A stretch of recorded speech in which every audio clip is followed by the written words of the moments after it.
Hello मेरे दोस्त, आप लोग का अपना YouTube channel Jitendra study centre में स्वागत है ना। आज हम लोग संख्या के बारे में परिचर्चा करेंगे। इसमें देखेंगे कि कौन कौन सी संख्याएं आती है, तो वास्तविक संख्या देखेंगे कौन कौन सी संख्याएं आती है। जो मेरे क्लास 10th या 9th का पहला जो चैप्टर जो स्टार्ट होता है वो सबसे पहले वास्तविक संख्या के बारे में ही अध्ययन करना है। तो उसको आज आप लोगों को बेहतर कॉन्सेप्ट यहाँ पर दिया जाएगा। जी हमारे दोस्तों, वीडियो को शुरू से अंत तक देखें, है ना। पूर्ण रूप से आप लोग को समझ में आ जाएगा। जी हमारे दोस्तों, देखिए यहाँ पर वास्तविक संख्या किसको कहेंगे, तो वास्तविक संख्या परिमेय और अपरिमेय संख्याओं का समुच्चय को वास्तविक संख्या कहेंगे। किसको कहेंगे मेरे दोस्त, जिसको हम परिमेय हो अपरिमेय हो उसको हम क्या कहेंगे, वास्तविक संख्या। यानी कहने का मतलब है कि यहाँ से यहाँ तक जितना भी दिखाई दे रहा है, यानी कि परिमेय से भिन्न संख्या तक जो लिखा हुआ है, यानी कि परिमेय संख्या को वास्तविक संख्या कहेंगे, अपरिमेय संख्या को भी वास्तविक संख्या कहेंगे, प्राकृतिक संख्या को वास्तविक कहेंगे। इसी तरह से यहाँ तक अभाज्य संख्या को भी वास्तविक संख्या कहेंगे और भिन्न संख्या को भी वास्तविक संख्या कहेंगे। अब बात रह गया, है ना, कि परिमेय संख्या किसको कहेंगे, तो परिमेय संख्या किसको कहेंगे मेरे दोस्त, है ना, तो जिससे हम p/q के रूप में लिख सकते हैं। परिमेय संख्या किसको कहेंगे, तो जिसको हम p/q के रूप में लिख सकते हैं। जहां क्या होना चाहिए, जहां मेरा दोस्त q नॉट इक्वल टू 0 होना चाहिए। यानी कहने का मतलब है कि बट्टा में 0 ना हो तो उसको हम परिमेय संख्या कहेंगे। क्या कहेंगे, परिमेय संख्या। p/q के रूप में लिखा जाता है उसको क्या कहेंगे, परिमेय संख्या, है ना। जहां q not equal to 0, q जो है 0 के बराबर नहीं होना चाहिए। तो वास्तविक संख्या के यहाँ पर उदाहरण कुछ आप लोगों के सामने दिया गया, देखिए इसको परिमेय संख्या कहेंगे, है ना। 0 भी क्या है, परिमेय संख्या है, ये भिन्न है ना, 3/2, इसको भी हम क्या कहेंगे, परिमेय संख्या कहेंगे। अब देखिए यहाँ पर ये क्या है, √2, यानी कि इसको वर्गमूल पूर्ण रूप से नहीं निकाला, इसको हम क्या कहेंगे, अपरिमेय संख्या कहेंगे। ठीक उसी प्रकार से इसको देखिए, दशमलव के बाद जो है बार बार एक ही संख्या नहीं आ रहा है। अगर हम जानते हैं कि दशमलव के बाद बार बार एक ही संख्या आती है तो उसको परिमेय संख्या कहेंगे, लेकिन ये परिमेय संख्या नहीं है, अपरिमेय संख्या है। क्योंकि दशमलव के बाद देखिए यहाँ पर 2 आ रहा है, 3 आ रहा है, 4 आ रहा है, 5 आ रहा है। अगर हम परिमेय संख्या अगर इसके रूप में लिखना चाहते हैं तो 2 2 2 2 इस तरह से आ जाएगा। अगर और परिमेय संख्या को उदाहरण देना चाहते हैं तो यहाँ पर देखिए 2 3 2 3 2 3। देखिए इसमें क्या अंतर है कि इसमें बार बार एक ही संख्या नहीं आ रहा है, इसमें देखिए बार बार एक ही संख्या आ रहा है, इसमें देखिए बार बार एक ही संख्या आ रहा है, तो इसको हम परिमेय संख्या कहेंगे। तो यानी कि परिमेय व अपरिमेय संख्याओं को समुच्चय को क्या कहते हैं, वास्तविक संख्या कहते हैं। क्या कहते हैं मेरे दोस्त, वास्तविक संख्या कहते हैं। वास्तविक संख्या किसको कहेंगे, तो परिमेय तथा अपरिमेय संख्याओं को समुच्चय को वास्तविक संख्या कहेंगे। चलिए अब चलते हैं परिमेय संख्या के पास। तो परिमेय संख्या किसको कहेंगे, देखिए इसको पहचानने का बेहतर कॉन्सेप्ट आप लोगों के सामने हम देने जा रहे हैं, है ना। सबसे आसान तरीका है, कभी नहीं भूलिएगा, ध्यान से देखिए आप लोग। देखिए परिमेय संख्या, है ना,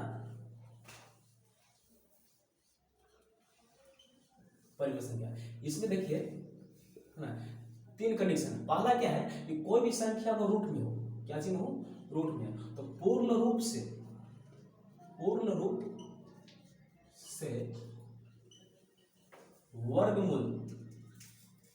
वर्गमूल निकलना चाहिए।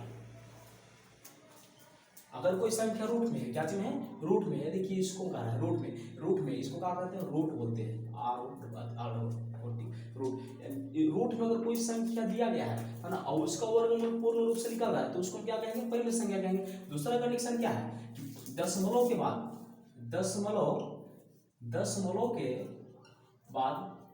एक ही संख्या बार बार आना चाहिए। क्या होना चाहिए, एक ही संख्या बार बार आना चाहिए। आप कहेंगे दशमलव के बाद बार बार एक ही संख्या क्यों मंगवा रहे हैं, देखिए यहाँ पर एग्जांपल इसको देख रही, एग्जांपल से समझ में आ जाएगा। तो 0.222 इस तरह से जा रहा है, क्या है, परिमेय संख्या का। दशमलव के बाद बार बार एक ही संख्या आ रही है। इसके बाद क्या है, देखिए, है ना, 2.3232, इसको भी ध्यान से देखिए, बार बार एक ही संख्या आ रहा है दशमलव के बाद। दशमलव के पहले कुछ है उससे कोई दिक्कत नहीं है, बाद वाला देखिए यहाँ पर, है ना, कि दशमलव के बाद जो संख्याएं हैं, है ना, इससे बार बार एक ही संख्या आ रहा है या नहीं आ रहा है ना, तो ये भी क्या है, परिमेय संख्या। ये भी क्या हो जाएगा, परिमेय संख्या। हम जानते हैं कि दशमलव के बाद बार बार एक ही संख्या है तो परिमेय संख्या। तीसरा कंडीशन क्या रह गया, तीसरा कंडीशन देखिए यहाँ पर, संख्या अशांत आवर्ती होना चाहिए। क्या होना चाहिए, संख्या अशांत आवर्ती होना चाहिए। अब कौन संख्या अशांत आवर्ती क्या होता है, तो इसको अशांत आवर्ती, शांत वाला आप लोग पढ़ेंगे 9th में कि शांत व अशांत किसको कहते हैं। दशमलव के बाद अगर बार बार संख्या आते जा रहा है तो वो अशांत है ना, जो मतलब पूर्ण रूप से नहीं कट रहा है, और जो संख्या कट जा रहा है, रुक जा रहा है दशमलव के बाद, है ना, उसको हम शांत कहेंगे। तो अशांत वाला जो होती है ना, अशांत वाला दशमलव पर जिसका अशांत, उसको भी परिमेय संख्या कहेंगे, लेकिन कब कहेंगे, तो जब इसके रूप में आएगा तब कहेंगे।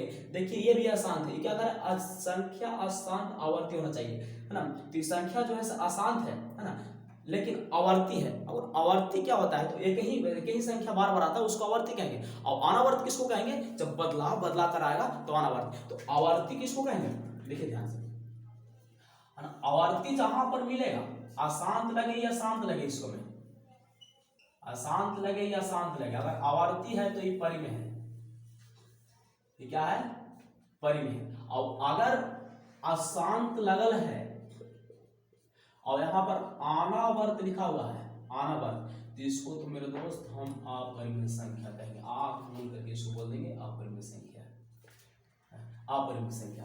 इसका उदाहरण देखिए, जैसे 2 3 5 3, है ना, 3 4 3 2, इस तरह सारा।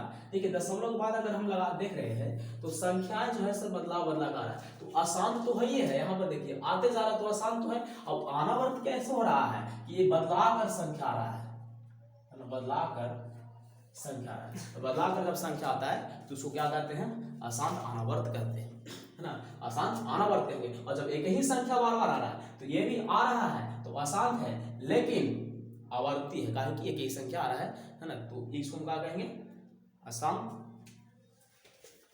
आवर्ती। अशांत आवर्ती परिमेय संख्या, अशांत अनावर्त अपरिमेय संख्या। अब देखिए परिमेय का तो हो गया, अब थोड़ा सा अपरिमेय का परिचय ले लेते हैं, है ना। बहुत कुछ मिलने वाला है आप लोग को यहाँ से भी।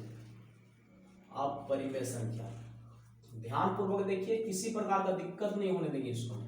देखिए अपरिमेय संख्या, अब अपरिमेय संख्या का क्या कंडीशन, जिस तरह से उसका कंडीशन चल रहा था उसी तरह से इसका कंडीशन। रूट में संख्या का वर्गमूल, रूट में संख्या का वर्गमूल पूर्ण रूप से ना निकलती है, या नहीं निकलती है, निकलती है। इस रूट में एग्जांपल इसको ले लेते हैं। एग्जांपल में क्या हो जाएगा, √2 √5 पाई, याद रखिएगा पाई, ये अपरिमेय संख्या। इसको साथ देखिए तरह भी लगा देगा तो अपरिमेय संख्या होगा। अगर पाई बटा 2 भी कर देगा तो अपरिमेय संख्या, 4 पाई भी कर देगा तो अपरिमेय संख्या। हम जानते हैं कि परिमेय तथा अपरिमेय संख्याओं का गुणनफल एक अपरिमेय संख्या होती है, इसलिए पाई बटा 2 क्या है, अपरिमेय संख्या, या 4 पाई क्या है, अपरिमेय संख्या। पाई अपरिमेय संख्या है, 2 परिमेय संख्या है, अपरिमेय संख्या परिमेय संख्या का भागफल एक अपरिमेय संख्या होती है, इसलिए पाई बटा 2 क्या है, अपरिमेय संख्या है। अब देखो √2 इसका वर्गमूल निकलेगा तो नहीं निकलेगा, पूर्ण रूप से नहीं निकलेगा। अब इसका वर्गमूल निकलेगा तो नहीं निकलेगा, पूर्ण रूप से नहीं निकलेगा। अब पाई तो ये जानते हैं कि जो होता है ना, से अपरिमेय संख्या। क्वेश्चन करता है कि पाई कैसी संख्या है, तो पाई एक अपरिमेय संख्या है। पाई के साथ कुछ भी लगा भी देगा तो भी क्या रहेगा, अपरिमेय संख्या रहेगा। दूसरा कंडीशन है कि दशमलव के बाद संख्याएं,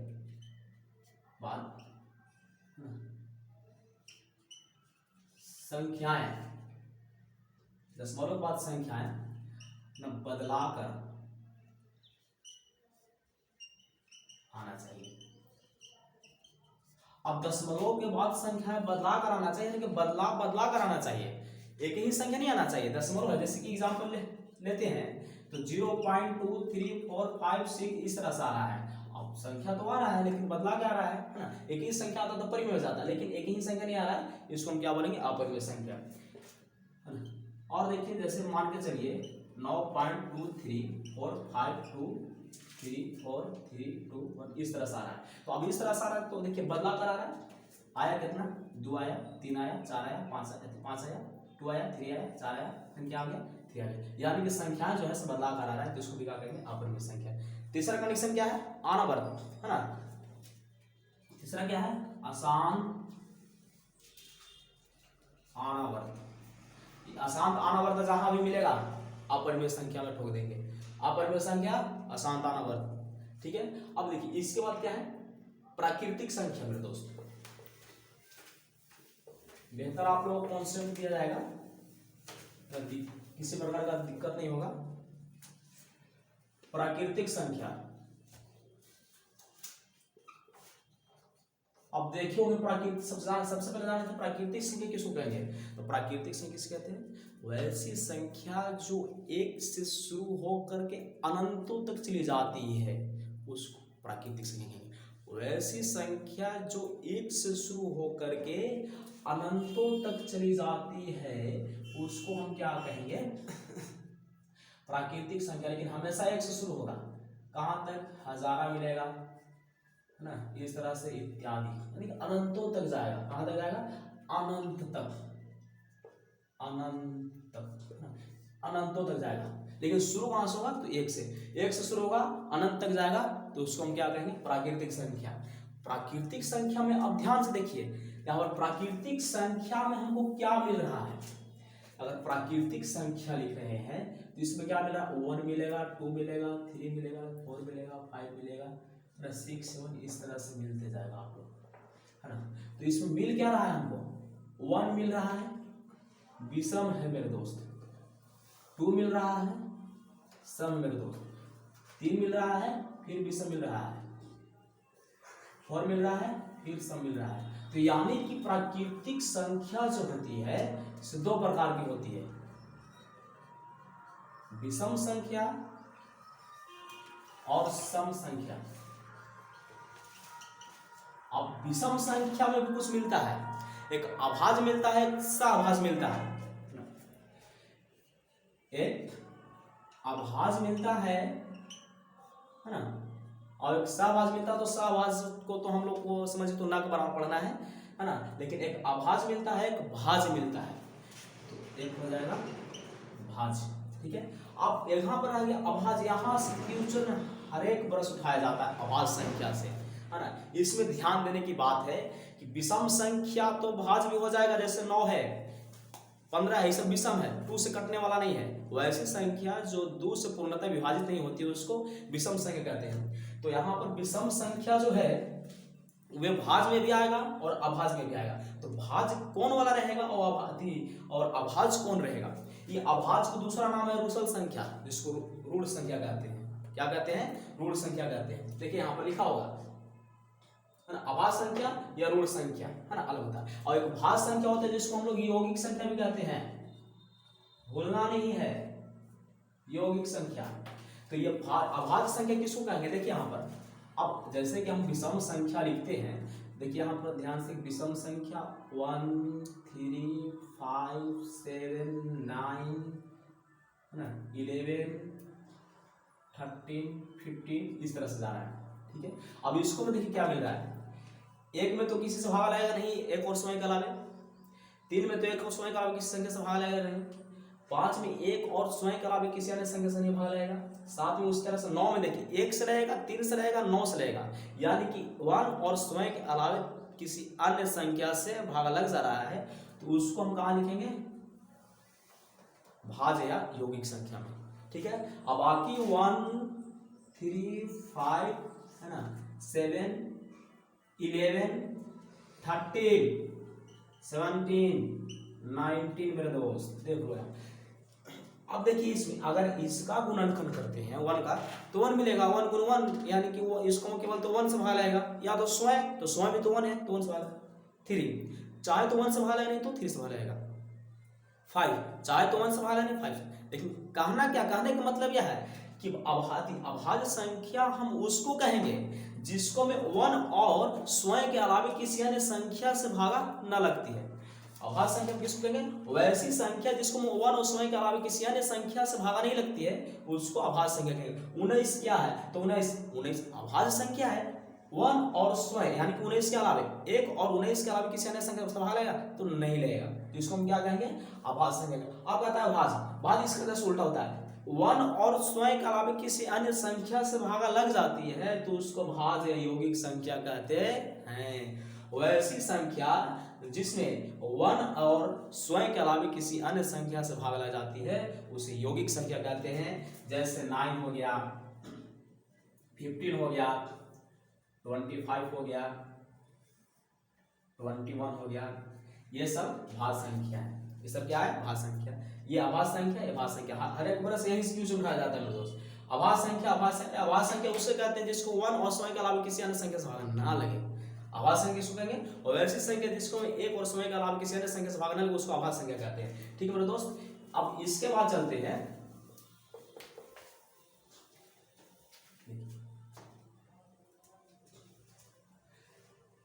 परिमित संख्या का टाइप्स।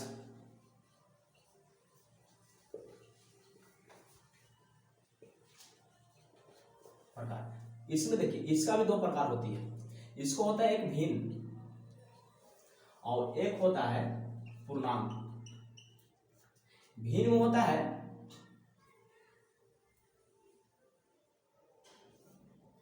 एक के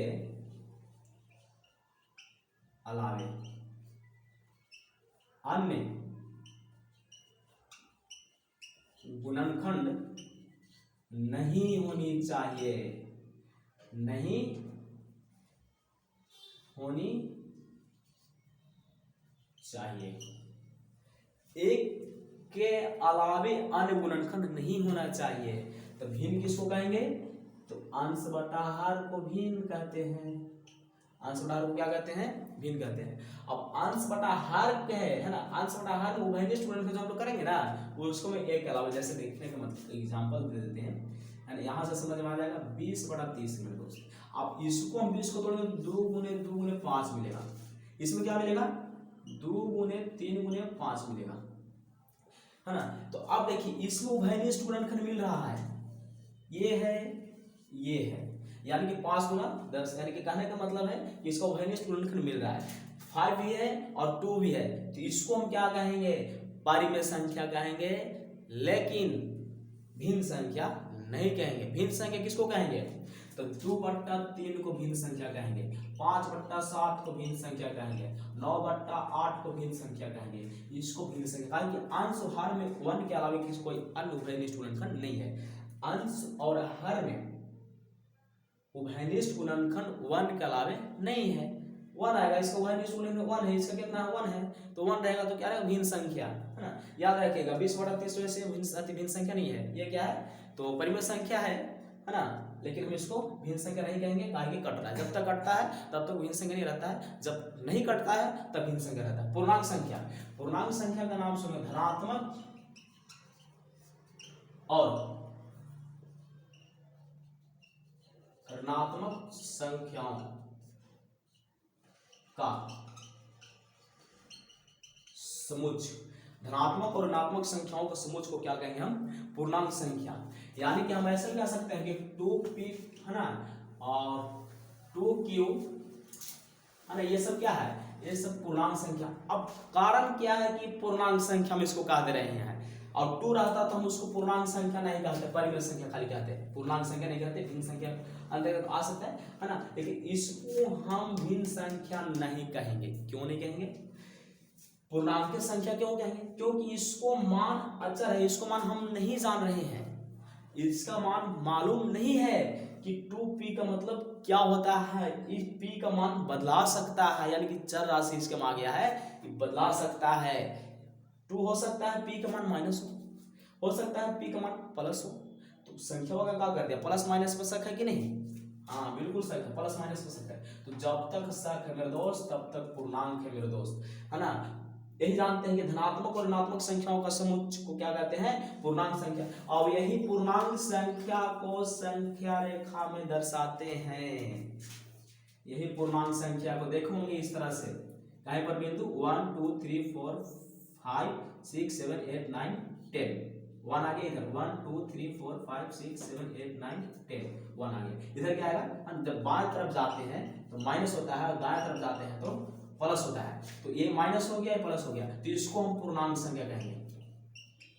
इसको क्या कहेंगे? पूर्णांक। कारण कि धनात्मक ऋणात्मक का समुच्चय को हम संख्या रेखा पर दर्शा रहे हैं, तो इसको हम क्या कहेंगे? हम पूर्णांक संख्या कहेंगे। यानी कि संख्या रेखा पर जो संख्या दर्शाई जाती है वो पूर्णांक संख्या ही रहती है। ठीक है, इसके बाद क्या है? पूर्ण संख्या।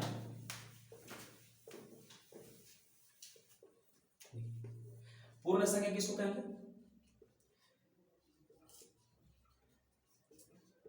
पूर्ण संख्या का मतलब होता है जब प्राकृतिक संख्या का पहले शून्य को शामिल कर लिया जाता है। प्राकृतिक संख्या का पहले शून्य को शामिल कर लिया जाता है तो उसको क्या कहते हैं? पूर्ण संख्या। देखे होंगे जीरो से शुरू होता है,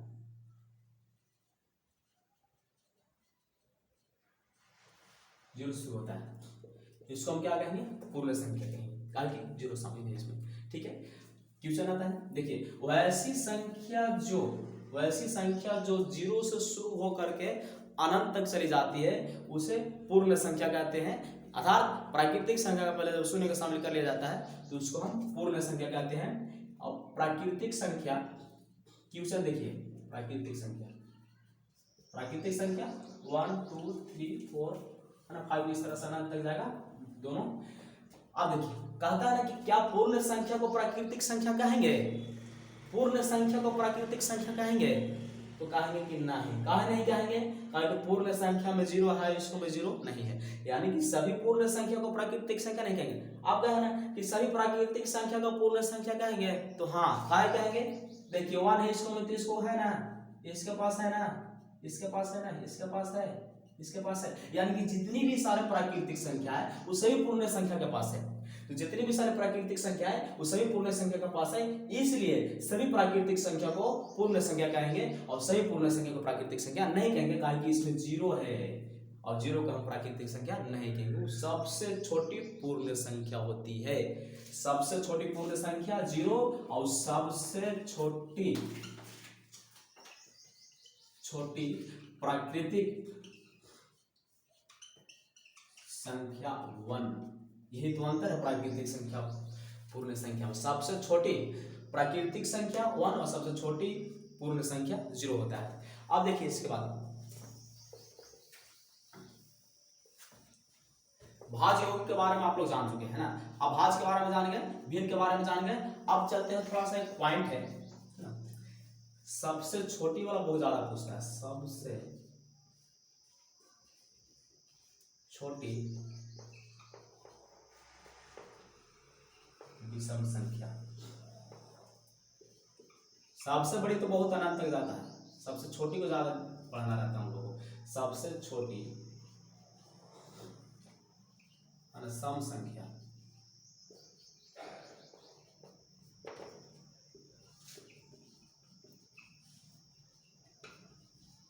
सबसे छोटी विषम संख्या तो होगी मेरे दोस्त, सबसे छोटी अभाज्य संख्या,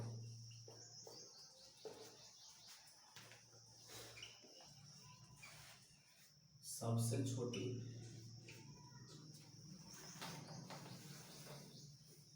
ऋण संख्या। ऋण या अभाज्य एक ही होता है ना, तो आंसर एक ही हो जाएगा इसका, अभाज्य संख्या। सबसे छोटी सम, सबसे छोटी विषम, सबसे छोटी अभाज्य, है ना। अब एक सबसे छोटी है ना विषम। अब यहाँ पर थोड़ा सा पूर्ण, सबसे छोटी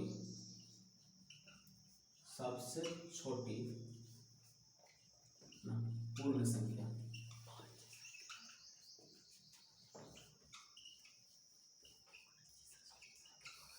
सबसे छोटी पूर्ण संख्या, सबसे छोटी प्राकृतिक संख्या। देखिए मेरे दोस्त, सबसे छोटी विषम संख्या कितना होता है? विषम संख्या हमेशा 1 3 5 7 इस तरह से। सबसे छोटी 1, सबसे छोटी सम संख्या 2 4 6 8 10, छोटी कौन होगी? 2। सबसे छोटी अभाज्य संख्या 2 3 5 7 11 13, सबसे छोटी 2। सबसे छोटी ऋण संख्या 2 होता है दोस्त, अभाज्य है वो एक ही होता है। सबसे छोटी पूर्ण संख्या 0 होता है मेरे दोस्त। सबसे छोटी प्राकृतिक संख्या 1 होता है मेरे दोस्त। किसी प्रकार उम्मीद है कि आप लोग किसी प्रकार की दिक्कत नहीं हुआ हो इसमें, है ना। अब अगला पॉइंट लेकर के आगे आते हैं, ठीक है। थोड़ा सा एक बात है मेरे दोस्त, बहुत कमेंट आ रहा था कि सर संख्या और अंक में अंतर क्या है।